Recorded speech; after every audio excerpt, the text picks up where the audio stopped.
All right, everyone.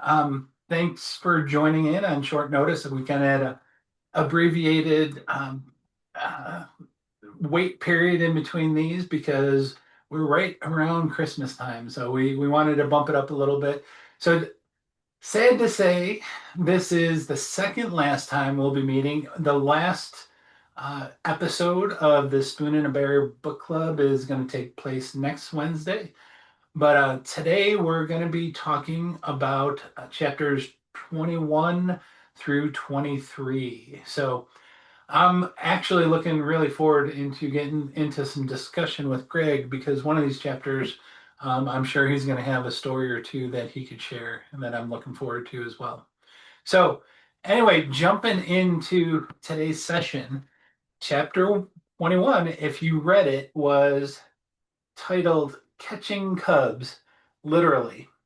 And it's kind of hard to have a real life picture of what unfolded in that particular chapter. So the crazy thing is AI can create anything now. So I created a little AI picture of some cubs falling out of an apple tree because that's what this chapter was about. So just to summarize what was going on, when I was working at the Bear Center again, late 1990s, so over 25 years ago, we get pretty strange calls. And I'm sure Greg can attest to some of the calls that they get, Katrina as well.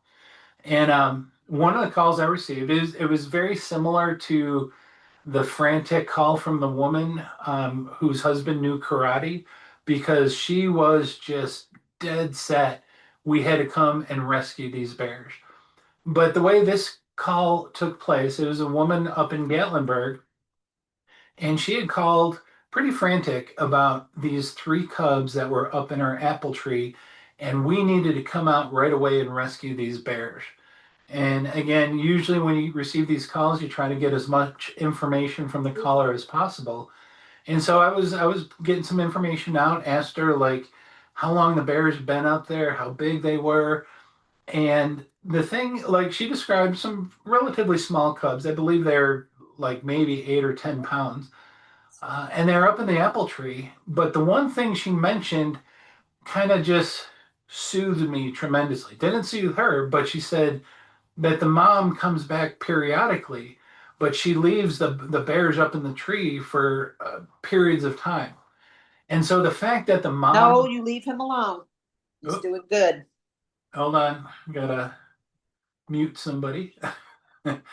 The fact that the mother bear was periodically checking in on her cubs pretty much told me these cubs did not need any rescuing whatsoever. The mom was taking care of them, but she had none of that. She wanted these little cubs rescued out of her tree. So I told her we really shouldn't do anything. Just leave the bears alone.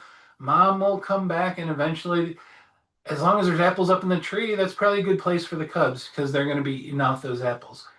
So lo and behold, um, I called um, Doug Scott, he was the head bear guy for TWA back in the late 1990s, just to make him aware of the situation. And he's like, "Yeah, I already talked to her, Daryl. She told me the same thing, and I told her pretty much what you told me, is just leave those cubs alone, and the mom will take care of them." So a few hours had passed, and sure enough, the woman called back, and she was still frantic. You need to come get these cubs. And I tried soothing her again. She would have none of it. And at this point, she was getting pretty riled. And she more or less told me, if you don't come get these cubs, every news agency in the area is going to be there highlighting how the Bear Center and the state agency, TWA, they don't care anything about these bear cubs. And so she hung up on me. And I then placed another call to Doug Scott, and he too had the exact same call. And I said, Doug, this isn't good. This could get ugly. We're not doing it. We're doing what we're supposed to do, but she was amplifying the situation. So Doug told me, he's like, how soon can you get there? And I typically did not handle bear call back then. It was always the TWA officers, but I was thrilled that Doug wanted my help. So I said, I'll be there in 45 minutes. And he told me he was out on another call. He could be there about the same time. And he's like, we're going to have to act fast. So I drove out to where this woman said these bears were in her tree. And sure enough, I pulled up in my Jeep and I saw the cubs in her apple tree. Doug had not arrived, but sure enough, within the next minute or so, Doug was pulling up as well in his TWRA truck. And thankfully, nobody else was around. There was a neighbor nearby that was outside doing some work, but nobody had shown up. And after I talked with Doug, we both agreed, like if her threats came true, that the news agencies will be pulling up within the next 10 minutes. And so we had to think fast. And the crazy thing, I was relying on Doug being the bear guy for TWRA to have all this fancy equipment to capture these cubs, and he didn't. He was coming from a different area, and he didn't have time to go back to his office to get the bear stuff. And so he's like, "Well, we got to get these bears out." And I'm like, "Well, what are we gonna do?" And he's like, "I'm gonna climb up the tree and drop them down to you." And I'm like, "What?" And he's like, "You just catch them. You'll figure it out." And so I was in scramble mode. Here, I got to figure out what I'm going to do. So thankfully, I looked around. I did bring a dog carrier, a little pet carrier, those plastic ones with the cage front, and inside I had a blanket in there. So I grabbed that blanket. I grabbed the next door neighbor who was out there doing his yard work, and I asked, I said, "Would you mind helping?" He's like, "No, I'd be happy to." So Doug shimmied up the tree, and the goal, or at least the plan, was that he would drop the cub. We'd catch it in a blanket. We kind of twirl the blanket up so he couldn't get out, and then drop him into that pet carrier. And sure enough, it was. I describe it like we planned this out, but this was literally within 30 seconds. We had to figure this out. Miraculously, it worked exactly how I had hoped it worked. Doug grabbed each of the cubs, dropped them, caught them in the blanket, dropped them in the pen. Next one came down. So we got all three bears out of that tree literally within a matter of minutes. Closed the door. Doug then put the pet carrier into his truck. I hopped in the Jeep and we left the scene. Sure enough, as we were leaving the scene, two different news stations had pulled up, and we didn't stick around. I could only imagine what they showed up for and what the woman had to explain to them. But I was literally, for that evening, I was catching cubs out of a tree. The happy ending to this story is I left the Cubs with Doug, and I talked to Doug later. He said he just drove a little bit down the road out of the way where they couldn't be seen. There's big hubbub, a flurry of news agencies kind of looking around the area, seeing if there is a good news story to be had. And unfortunately, or fortunately, there wasn't. So after everyone dispersed, Doug waited around a little bit. Sure enough, Mom was not too far off. He was able to reunite Mom with those three cubs, and we dispelled the situation. And this is a perfect example of where humans, some obviously we get cubs in that are orphaned or injured. The ones that really aggravated me the most was when people cared too much and they caused, like, I love that people are passionate, love bears, but when it goes over the top and they're the reason that a cub gets orphaned, those were like the ones that kind of stuck in your craw for a little bit. So really cool experience. I doubt that the agency would ask for for help again. We did things a little bit different decades ago where like you were flying by the seat of your pants most of the time. So anyway, one of the things I was looking forward to is asking Greg if you had any other similar crazy stories about improvising because you're just caught in a weird situation with a bear or any wildlife or anything like that, or Katrina, anything similar that you had to.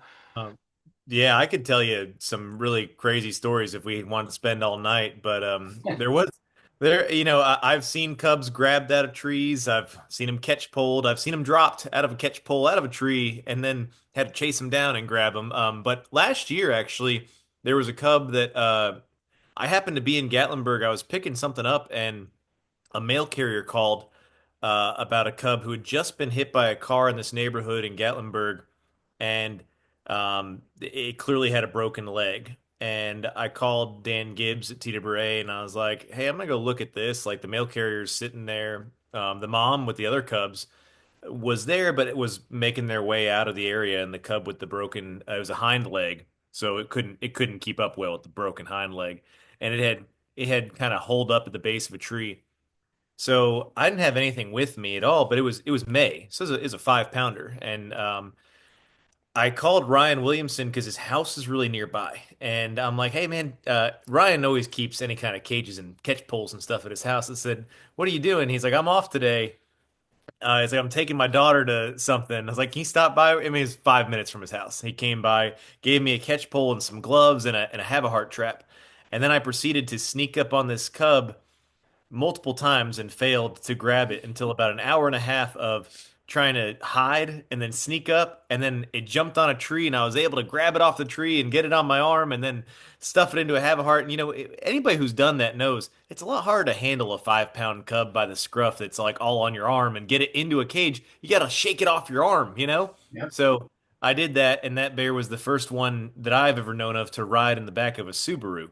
So I took it to the vet in my Subaru, and we called it Subaru. So that was one, very recent catching a cub one. But yeah, I've seen and tried some crazy stuff that, like you said, you're amazed it works, and there's other times where it doesn't work, and you're like, yeah, I should have known that wasn't Oh gonna yeah. work.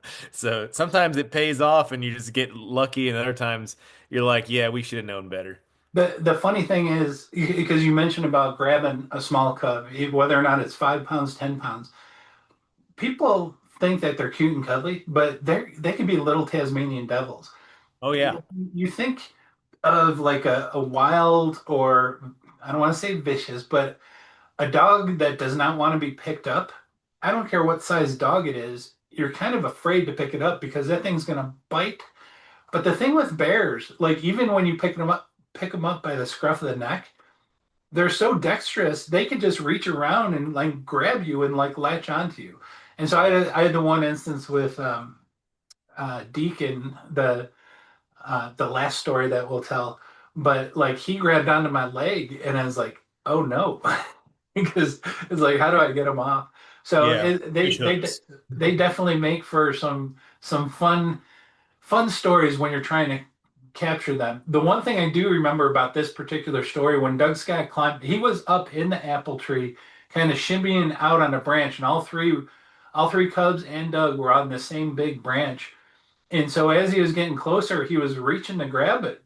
And the thing was, he would like rear up as like a boxing match. He was like just swatting at Doug's hand every time. So it was kind of comical to watch all this. I wish I had real pictures instead of a AI generated picture, but it came pretty close to how funny that situation actually was. If that happened in 2025, you can bet there'd be videos and drone footage and Yeah, everything, I can imagine. like the bear on the roof in Gatlinburg. So Yep.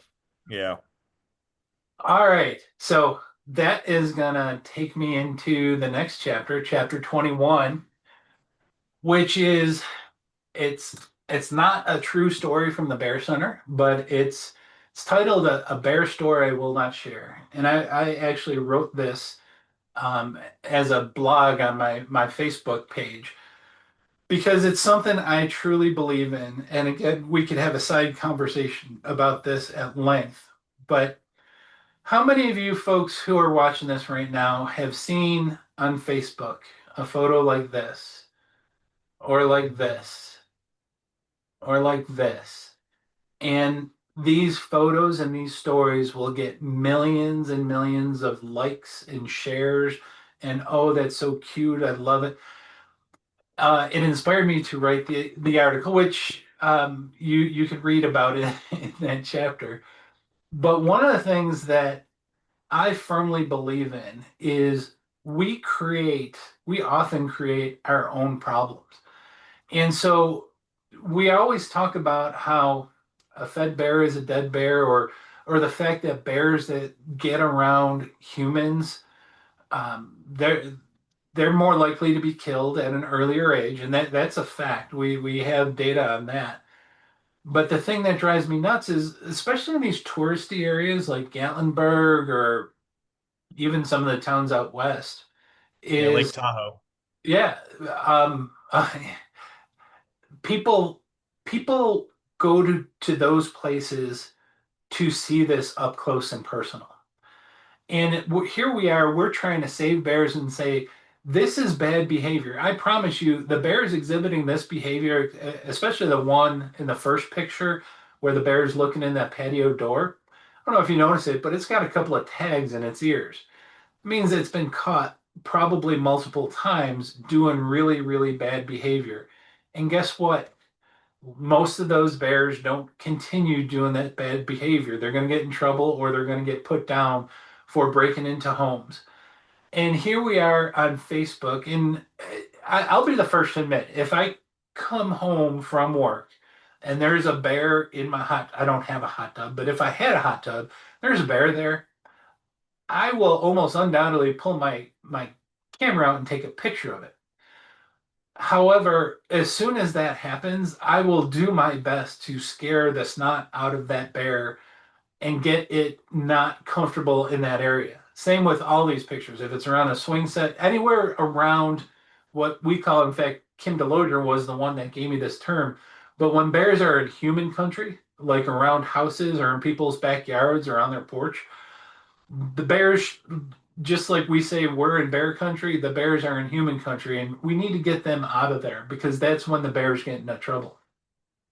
And so the thing that worries me when you get on Facebook and someone shares a story of a bear doing things that will get that bear killed, it drives me bonkers because I absolutely have no doubt in the world that there are then people, whether or not they're tourists or people that live in the area, there will people like they'll see this and they're like, oh my gosh, this was shared 3.2 million times.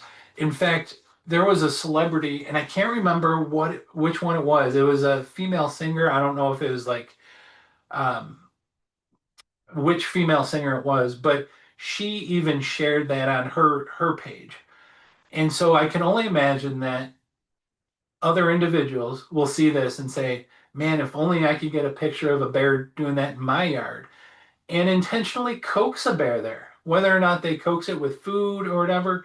And then they get that bear feeling more comfortable, all for likes and clicks on social media. And it drives me nuts. So I wrote that article. I don't know if I shared in the book the exact article I wrote, but it's just a lesson about whenever you're surfing social media and you see these types of actions where people are sharing photos, let the people know this is not a good thing. This is not something that you want to see. Because if you care anything about bears, this is horrible behavior from a bear. So before I ask Greg any questions, has anyone, I'm sure most of the people living in that area, Gatlinburg recently had a big parade in town, and there's been videos of this bear walking amongst a throng of people. And thankfully, like when I saw that, I'm like, oh, I just immediately react because I always think of the bear first. I'm sure it was a tremendously cool experience for all those people there, but it's like, oh, that bear is not in good shape because it's going to get itself in trouble. And so, thankfully, I don't know if anyone else caught it, but there's been some articles today that have been published on some of the news agencies in the area that um, these kind of bears are they get euthanized, and they obviously talked about TWRA, but a lot of agencies kind of get pushed into a corner because when these bears get comfortable, they potentially become really dangerous, especially if they get to the point where they're breaking into houses. Greg mentioned Lake Tahoe. They're infamously known for bears breaking into homes. And so it's a really, really bad situation. And so, anyway, just thought as good I could use this as an educational time that photos like this, not that I don't even want to call them cute. I understand why people take the photo, but they definitely don't do the bears any good by sharing them and liking them. So, Yeah. any comment for you?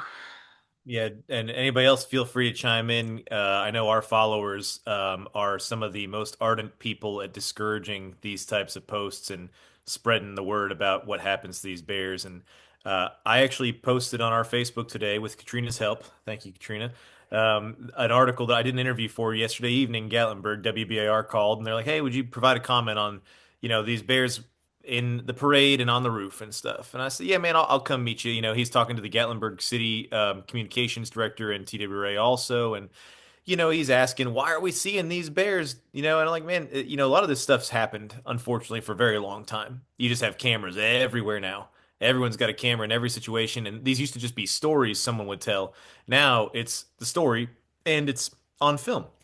But I put in our post as a long post, so everybody, I hope you read it. But I'm proposing a seventh Bearwise basic. I have to talk to the folks at Bearwise that they may not accept it, but the seventh Bearwise basic is going to be preserve bear habitat because these bears in town, some of them are truly just trying to navigate their way through their habitat. They're trying to get from one side of Gatlinburg to the other. They got to get across the Pigeon River somehow. Well, it runs through the middle of town. They want to go get water. They want to get to one mountain or the other. They can't just divert their path of travel around all of the development. There's territorial overlap there where a bear can't do it, and he's going to go through town. It just so happens every part of town is covered up with people now, and so I said in the story, I said a lot of things, but I just said have some respect for them. We got to understand that these bears in these situations are not necessarily always a bear getting to trash. It's not just because people are feeding it. It's because we've got development everywhere, inundating their travel corridors, and we're having a parade at 10 o'clock at night. We got the streets lined with thousands of people. I've been in that parade. I was the bear in the parade last year, which wearing the bear costume for 3 hours is miserable. Don't ever volunteer to do it. But you've got a parade covering 321 through 441 in Gatlinburg with thousands of people lying in the street. Yeah, bear doesn't have a lot of places to go, guys, and yeah, that bear's probably been fed. He's probably gotten trash, sure. But at the end of the day, that illustrates our impact on their habitat and their movements, right? When we have a parade at 10 o'clock at night, now a bear can't cross the road like he used to, And my seventh Bearwise basic is, hey, we got six Bearwise basics that all tell us what not to do, and it's to protect us, to protect our stuff, to stop a bear from getting in trouble. How about things we can do that just help a bear be a bear? And Yeah. that's not destroy their habitat. So I'm going to talk to Bearwise people. I don't think they're going to buy it. They're tough crew to sell, but I think I'm that we need. quite familiar with them. Yeah, I think we need more emphasis on preserving habitat because we can lock up all the food and all the trash and all the garbage, all the pet food and bird seed, and if we don't have habitat for these animals to live, we're going to have bears in the middle of a crowd that don't have anywhere to go, and that's a dangerous situation, Daryl. That those people are so comfortable in that situation, but man, I can't believe the boldness some of those people have to just stay still and let that bear just kind of And be a. and there was lots of little kids just sitting in the chairs, and the Yeah. bear's like I five, mean, you get a 10 bear feet away. spun up and yeah, he's terrified, he's spun up, he's stressed out. You don't know what he's going to do in Yeah. that situation. And I told WBIR this last year when a bear got into a candy store in Gatlinburg. Do you remember seeing that one? Um, it was kind of popular for a minute. It went a little viral. The bear was eating Yeah. candy in a candy store in Gatlinburg. And I told WBAR that I will not do interviews with them anymore if they keep putting out videos like this that just accentuate Well, the they made it. cute videos. They made They like an alliteration on it about like a bear in Yeah, a candy they store or made something whatever. about like he's as happy as a bear in a candy store could be, and we asked the owners if there was any damage, and they said no, just the bear's sweet tooth, ha ha ha. And the next day, that bear was actually caught and killed. I knew it was. And WBIR had called me for an interview about something completely different. But I told them, I said, hey, if you guys keep having your little junior reporters putting up stupid clickbait like this on the website, on Facebook or on social media, I said, I'm not going to do stories for you guys because I can't, sit here and just watch you guys do this. And then I'm doing a story about Bearwise and you're putting up stuff out there that's just going viral. And anyway, the editors from WBIR called and apologized. They said they won't do that anymore. So, made some headway there. You know what? I got to get with Greg, you and Katrina and others. Like I had my wildlife education. I still have it, but it's peanuts compared to what you guys are. But one of the things I did, and it's based on this a bear story I will not share. I just created a little graphic. I wish I could call it up. It'd take me a while to dig it up. But it's a little cartoon bear that's just holding up a chalkboard and it just says not cool. And I challenged folks whenever you see a Facebook post or anything on social media, to use that graphic and just post it in there just to say not cool. And so I'd love to have the like give it to the Bear Center. You guys could tweak it or Yeah, whatever. we'll throw the not cool bear out there, Daryl. That's a great idea. I spent a lot of time writing that. I like that, Daryl, is because if you, and I'm sure people have seen specifically, we'll just talk about the bear in Gatlinburg this past week, but you can argue and discuss, and Daryl, from all of the Smokies pages you're in, and people tag you in comments that are incorrect and things. You can argue till the cows come home, or it's just, even if you just say like, this will, this behavior might kill a bear. But I like the idea of just a small graphic because it's like, if someone wants to come after you for that, there's no real like basis. You're not trying to like argue with somebody. Yeah. It's Right. just Well, but what I wanted to do is kind of start a viral wave from folks that love bears. They have the graphic too, and then they could just post like any because I don't look at every single post on Facebook or so if my followers or your followers ever like if they had that graphic and they see something, just say not cool. So and anyway, that's a thought. The one other thing before I go to the last chapter, you mentioned about maintaining bear habitat, and sometimes it's hard. And please don't take offense to this, but when I look at the way we manage bears across North America, I think a lot of the folks in the East are playing catch up because and the reason the reason I say that is the folks in the West, they've lived with bears forever. Same with folks in Canada. And so the folks in the East, many of those bear populations were so suppressed, they never dealt with bears except in those few pockets where they were always found. But now that the bear population is growing so much, they're relearning how to live with bears. And the other negative thing you guys have is you have high human populations. But one of the things I found, like the Western states and Canada have really progressive ways of dealing with things. And I may have mentioned this on an earlier episode of this, but because I remember talking about it recently, but I went to the Western Bear Workshop in Canmore, Alberta.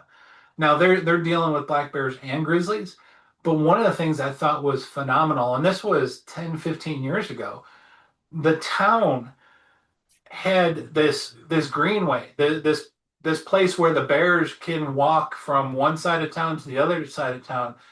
And it was a park where people could go visit, but they would close it down at dusk. I don't know if they use dusk or a particular time of day, but people were not allowed in there from a certain time after the sun went down to when the sun rose.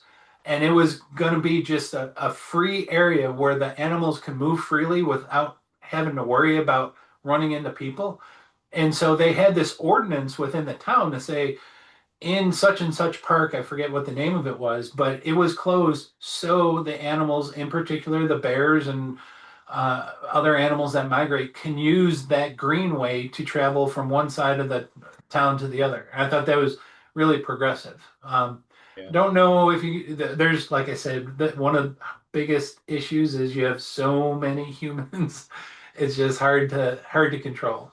Yeah, and you mentioned that when you were here visiting, we had that discussion. You said, they're way more progressive, and I saw that at the Human Bear Conflict workshop we were at. They're there's solutions that work out west just simply because less people, right? And Yeah. there's more And more habitat, buy-in. and my argument for preserving more bear habitat is just, hey, if we're going to use Bear Wise as a sustainable long-term strategy to help coexist with bears, then there needs to be some Bear Wise basic that at least helps the bear still be a bear. Because, like Yeah. I said, if you just apply it to, well, this is human country and this is bear country, and human country keeps expanding and bear country keeps diminishing, there's no amount of those six Bear Wise basics that's going to really help bears stay wild. They might grow in number, as we've seen bears growing in number on human food in some of these communities where moms are having 4 and 5 cub litters. Yeah. But that doesn't mean that the wild bear population is thriving or playing its role in the ecosystem that it's supposed to have. So I just wish people would keep a tree or two up. Sometimes people cut down a big white oak just to just to have a view, or they're worried it's going to fall, a branch is going to fall in their house, so they take the whole tree down. And man, that's just depressing seeing that 200-year-old tree getting destroyed. So that's my plight. One basic for the Bears, the rest are for people. I'll back you on it, Greg. Yeah, well, I'll call Linda and Levon and we'll see if we can get them, but they don't negotiate on changing anything in Bearwise very easily. So Yep. All right. So I will move on to the last chapter for today, which is chapter 23. And I called it A Cornucopia of Nuts. And so this was just a little chapter that described a little bit about how we feed the bears. Obviously, when we're caring for bears at the Bear Center, we want to make sure they're feeding on all natural foods. So we try to give foods similar to what they're going to find in the wild. And obviously, during certain times of the year, the nut crop is the most important. As you know, bears go through that hyperphagia, that feeding frenzy. And so in the wild, as long as the oak trees produce acorns, the bears are fat and happy. The problem is when you're working at a bear center, you might have a couple of acorn or oak trees on your property, so you don't nearly get the amount of food that you sometimes had to feed to all the bears that were taken care of. And so this was exacerbated back in 1997 when I went from having pretty much zero bears to 13 bears, like in the snap of a finger. And I was panicked about, oh my gosh, how are we going to feed these bears? And so one of the things that I used to do, and just so you know, I was at my office today going through, I've got an old scrapbook of all the old news articles. And I dug this up because I used to go around to some of the area schools, the elementary schools, and talk to the students about bears. But the main purpose was to really utilize the students in the area to help me gather nuts that I could feed the bears. And so I would give a little talk and beg them. I would have to get clearance from the teacher, but I'd ask if it's okay if the students would gather nuts and bring them to the school, and then I'd pick them up a week later. And I never had any of the teachers turn me down. They're always more than willing to help. But in there's a little story in there about all the students were so excited. They all went home. They either went to their house or a friend's house. They went to where they can gather a lot of acorns and bring them in. And so we were getting, if you look at the news article, lots of students were bringing in big old bags, shopping bags, brown grocery bags. But there was one student in particular, and she was like this, and she only brought up she grabbed this for the photo op, but she came up to me with a little tissue. And it had like 2 acorns in it. And she told me the story about how she had to go to her Mima's house. I just thought it was so cool, and they wanted to get a picture for the newspaper for that. But we used a bigger grocery bag because having a little girl handing me a tissue probably didn't tell the story as much as it should. But one of the things I did just to make sure the student, like trying to engage the students, I was like, what can I do to really get them excited? And it was so simple. I ended up going to one of the many visitor centers or the shopping areas around the Smokies, and they're usually chock full of little postcards, which back then was maybe at 27 cents or whatever it cost. And I'd just buy a couple of postcards that had a picture of a bear cub on it. And so when I'd visit the school, I'd talk to all these students in the classroom and say, I'm going to be back in 1 week, and whichever student brings in the most acorns will get this postcard of a bear. And it'll be like, I would sign it like it was a bear from the Bear Center.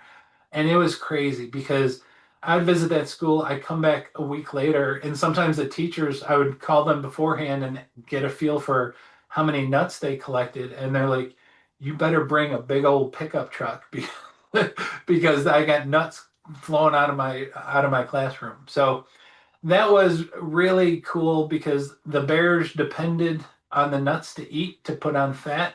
I depended on students in the area, and they all came through for me with that. So anyway, fast forwarding to now, how do you guys typically secure the nuts that you feed the bears? Well, I'd like to say, first, I'd love to meet one of these kids from this class that you went to, and find one who has the postcard with the bear autograph on it. You know, so we are fortunate with our social media reach. Man, there last year when we had the 30 Cubs at one time, and we put out, and it was a pretty good mass year last year. We put out a request for acorns.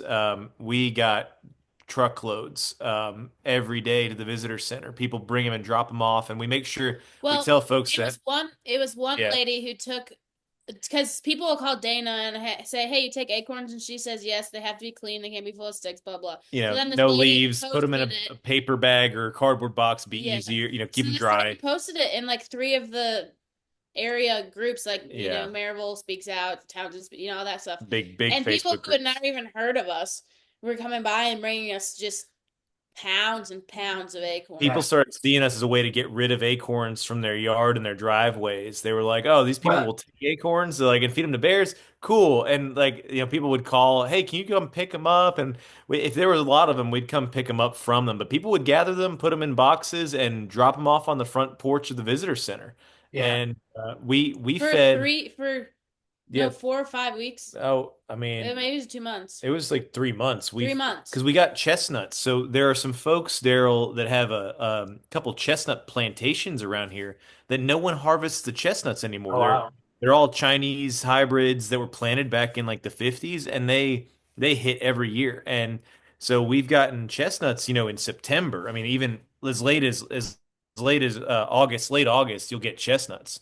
So we had chestnuts and then acorns and hickory nuts, and we don't do walnuts because they have a hard time cracking them, I was going to Um, say yeah. that there were some people that wanted to get rid of the black walnuts in their. Oh yeah, they always want to get rid of their black walnuts. They call you and they're like, "Will you take them?" I'm like, "Look, unless you crack them, We they're not have gonna." had people who have Yeah, cracked. people have cracked them and brought them to us cracked. So more power to them. But yeah, we fed 150 pounds of acorns a day last year That was 8 5-gallon buckets. for about 2 to 3 months there, Yeah, September, October, and November. Yeah. yeah, we well, I say we, but it was me because I was the only.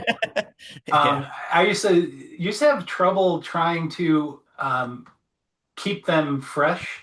We ended up getting more refrigerators, but trying to sort through them because you get gobs and gobs of acorns, and you'd want to sort through and get rid of some of the moldy ones and things like that, and keep them Yeah. dry and cool. And it was tough because it was an onslaught of acorns coming in for a little while. It's tough to we have some drying racks. I don't know if you went in that building when you were visiting. Seth may have not showed you that dry building. I know where you're talking about. I didn't see the actual We setup. keep fans and dehumidifiers running when we have the acorns in there, and we try and put them all in plastic trays with less bulk in them so that they can dry out Yeah. better. And we're going through them pretty quick, so it works. But if you keep them for more than 2 weeks, it's hard to stop them from molding. They'll Oh they'll yeah. mold. Oh yeah. Yeah, and even freezing them doesn't really work well. They when they thaw out, they kind of the consistency and stuff's not great. So, yeah. Anyway, that was the last chapter, and I am like way ahead of schedule. We got plenty of time if anyone wants to share a comment or a story. But next week, like I said, next week will be the last week of our book club, so make sure you don't miss next week. But Well, anyone have? I was to say we've been enjoying this so much. We got to do more book clubs and find more Yeah, books to read. well, why don't you write a book and I'll introduce Yeah, you every week. I could jot something down. Yeah, we can just do story time with Daryl and Greg if you wanted to once a week. People would Oh probably yeah, love it. I've got more stories that I could share, but I I could get honestly, Kim Greg, on I here. never intended to sit down and just like write a book about this. But one of the things I started doing, a friend of mine, she's a superb writer, and she used to write a blog, and she told me she's like you ought to write a blog. So I just started jotting down individual stories, and I put it on a blog. This is back in 2016, and before I knew it, I had like well, I've got like 80 some stories on that blog, but after a while, I'm like, I got so many bear stories, I could just put them all into one. So it was just I didn't sit down and write this. I just kind of gathered up all those little blog stories that I put together and just coordinated it. So Yeah. it takes a No. little time to write it down initially, but it's kind of cool because I know my mind's going. I can't remember my kids' names sometimes, but I Yeah. look forward to looking back on a lot of these blog stories and like, oh my gosh, I forgot about that. So Bill Stiver keeps saying he wants to write a book, but I feel like I'd have to write it for him because he always says he can't remember things. He's like, I need you to help me when I write my book.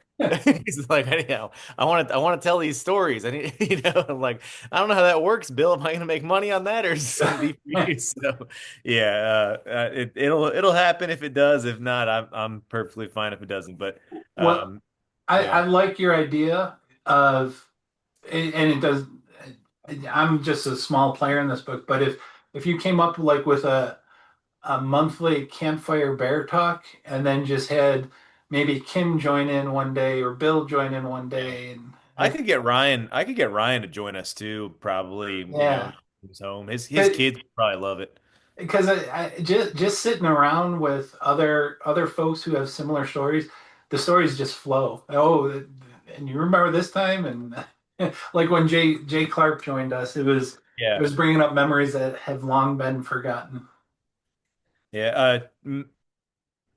Just Michelle here and Trish. Okay, so we say Michelle says, "Yes, more books and book clubs. Thank you all for tonight's class. I live in bear country in New Mexico, and everything you mentioned about humans putting bears in danger is true here too."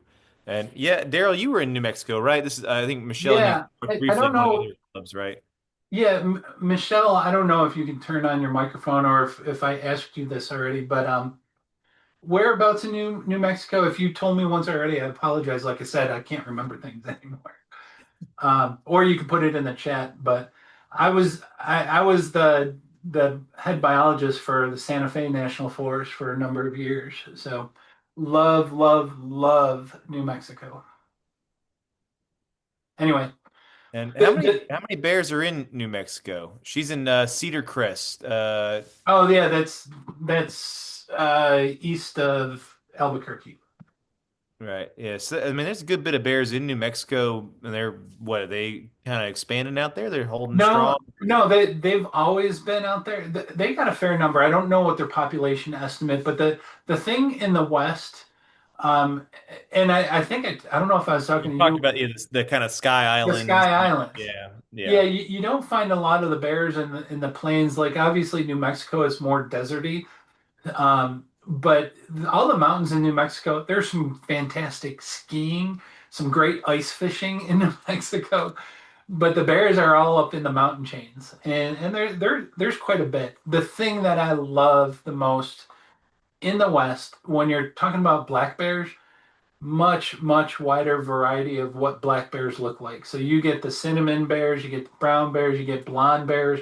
One of the coolest bears I ever saw in the Santa Fe National Forest. When I first saw it, I thought it was a German Shepherd coming towards me because he was mostly blonde, but he had black legs, and so just really cool Yeah, colorations of the that black kind of bears. dark, it like gets dark down the leg, kind of, yeah. I never saw any blonde black bears because I never been out that far west much. Yellowstone, you had cinnamon ones that were, Yeah. that nice pretty cinnamon and stuff sometimes, and they would get darker on the legs, but you don't see those blonde ones sit much in the desert, right? More that kind of desert areas where you see that really light colored ones. Yeah, and think about it, like when you're trying to cool down and not be hot and you're sitting in a in a hot air, you don't want to wear a black fur coat.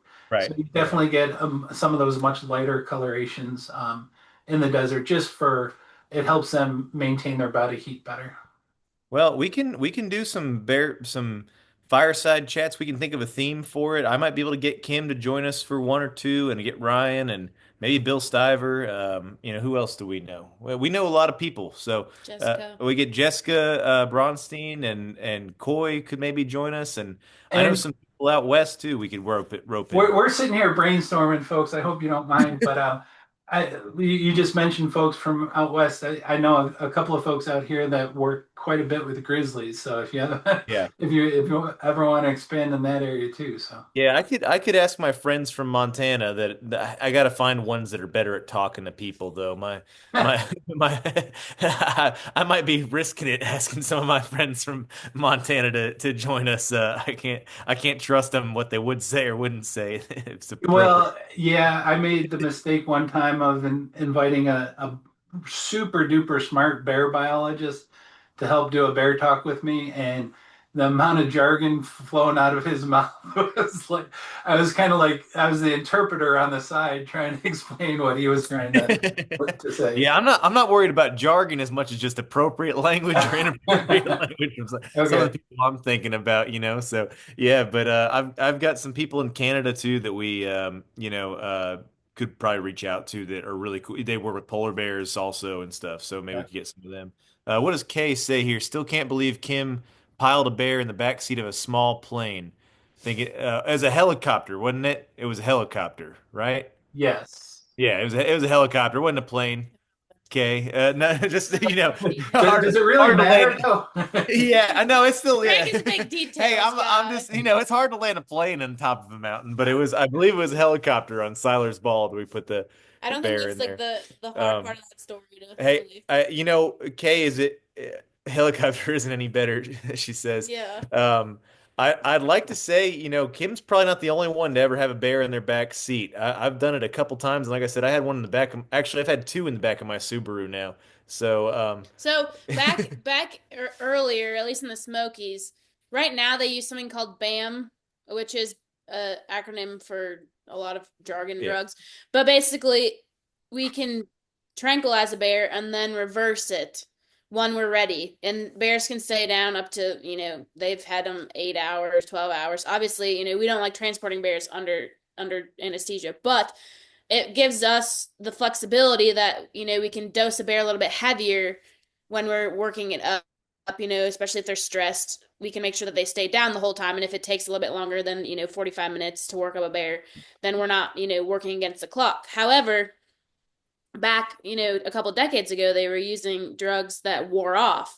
Basically, you wouldn't give a reversal and they wouldn't wake up. Well, they'd actually wake up pretty quickly and sometimes, but fence, yeah. you're like kind of like hoping. You're like, I think I dosed this bear correctly.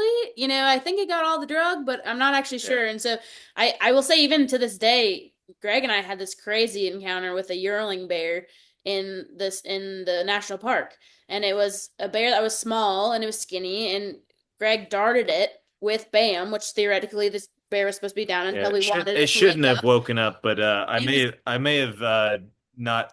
well, we think The the dart dart hit the bounced the shoulder. down. It was such a small bear. The dart bounced out of his shoulder. He's a 40-pound yearling, and Irrelevant. yeah, got a low dose. We thought that it was good to go. We brought it into the wildlife building. It was inside. There were interns and other people watching because people want to be a part of that. And after 25 minutes, the bear's kind of just like the ears start twitching, and then he opens his eyes and he's awake, right? And so there's stuff like that where you plan, and most of the Yeah. time it goes to plan. But even like a 40-pound bear in a building is still Yeah, luckily a crazy I could situation. hold a 43-pound yearling down by myself And that's where Greg until decided that he couldn't fight a bear larger than 100 I pounds. have decided that at 100 pounds is where I say it's a On the draw. line. I say 100, I think I'll survive, but I'm like, it could go either way. Once you get to 150, I give the edge to the bear for sure. I think 70, I've got the edge on a 70 pounder. That's in my wrestling experience, I was a halfway decent wrestler and I do weigh 215-ish. So I think 100-pound bear, I've got a good chance on a female male. But 40 pounder holding him down to the ground took about everything to pin him to then be able to put more drugs in him because he woke up and came to life like that, and it was because he was underdosed and the dart had bounced out. He probably got a tenth of the BAM dose because a bear dosed on BAM usually doesn't ever wake up unless you reverse it. So yeah. You reminded me of a story, and I don't want to speak bad of Jay Clark, but the Go only ahead. time he swore at me, we were carrying, it was about a 40, 50 pound bear that was getting ready for release. And we were carrying it from the bear pens up to the truck in the driveway where the old trailer used to be. Right. And we just had the bear on a board and he was sedated. And I was in front, like not looking at the bear. I was carrying the board behind me, and Jay was behind me. And also, I heard Jay say, "Daryl, you better get your fat bleep moving because this bear's waking up." And it turned around, and he was waking up, and they could wake up quick, and we had to Yeah, scramble. the ketamine, the young bears burn ketamine, xylazine so quick, the metabolism and everything on the young ones. And you could have them dosed well and you still only get 20, 30 minutes sometimes, Yeah. just on a random, other times it's an hour. I used plenty of ketamine and xylazine before we started using BAM. And once you started using BAM and you could use lower doses and much more control over the anesthesia, you're like, man, why did you ever even use that? It's like, hey, it's what you had. And I know people who still use Tilazol out west, Mhm. and they'll let a bear stay asleep for 3.5, 4 hours on a dose of Playing Tilazol. cards. Sit there playing cards, waiting for it to wake up. I'm like, man, you guys don't want to try something else? They're like, no, we like knowing it's down and it's down. I'm like, all right, like I can't afford to sit around 4 hours to wait for a bear to wake up, Like I got stuff to do. So interesting stories, but we can do more of that. And Daryl, we'll get next week's notice out to everyone, but the Okay. last one, we'll plan some more stuff for the future. Especially during these slow winter months. This is good stuff for everybody, and I'm glad everyone's enjoyed it. Yeah. No, it sounds good, and I will wrap this up because we're approaching that hour mark, so we're staying on track here. So, anyway, thanks for joining in, folks. Next week will be the last one, but I hope we can come up with a way in which we could sit around and chat bears more often. So, with Love that, I'm going to stop the recording. it. All right. See you guys. Thanks, everybody.